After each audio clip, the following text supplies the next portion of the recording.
Hi friends, இன்றைக்கி நம்ம வீடியோவில் பார்க்குறது நெல்லிக்காய் முடிச்சு கூடை.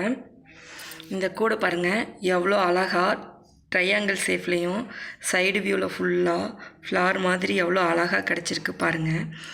இந்த மாதிரி கூடை எப்படி பின்னுறதுன்னு நான் உங்களுக்கு இப்போ சொல்கிறேன். மொத்தம் 7 அடியில் நீங்கள் 42 ஒயர் எடுத்துக்கணும். அதில் 22 ஒயர் பிங்க் கலர்லேயும் 20 ஒயர் க்ரீன் கலர்லேயும் எடுத்துக்கணும். இந்த மாதிரி எடுத்துக்கிட்டு நான் ஃபஸ்ட்டு லைன் ஸ்டார்ட் பண்ணது பிங்க் கலர் ஒயரை வச்சு நாட் ஸ்டார்ட் பண்ணியிருக்கேன். பிங்க் கலரில் நீங்கள் ஃபஸ்ட்டு 2 ஒயர் எடுத்து இந்த மாதிரி நெல்லிக்காய் முடிச்சு போட்டுக்கணும். நெக்ஸ்ட் லைன் க்ரீன் கலரில் 2 ஒயர் எடுத்து இந்த மாதிரி நெல்லிக்காய் முடிச்சு போட்டுக்கணும். இதே மாதிரி பிங்க்கு க்ரீனுன்னு நீங்கள் ஃபுல்லாக போட்டுருங்க.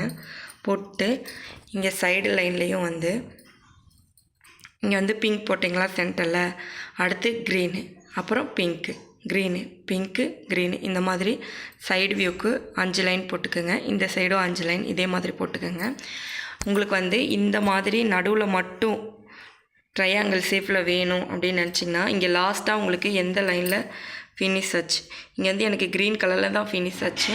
நெக்ஸ்ட்டு லைனும் நான் க்ரீன் கலரில் தான் ரன்னிங் ஒயர் வச்சு ஸ்டார்ட் பண்ணேன். அதனால தான் எனக்கு இந்த மாதிரி நடுவில் மட்டும் ட்ரையாங்கிள் ஷேப்பில் அழகாக கிடச்சிருக்கு. சைடு வியூவில் ஃபுல்லாகவே பிங்க் வந்திருக்கு பாருங்கள். ரோஸா பூ மாதிரி அழகாக இருக்குது பாருங்கள். செடியில் ரோஸ் எப்படி அழகாக இருக்கும் அந்த மாதிரி க்ரீன் வித் பிங்க் எவ்வளோ அழகாக கலர் காம்பினேஷன் இருக்குது பாருங்கள். நீங்களும் இந்த மாதிரி ட்ரை பண்ணுங்கள்.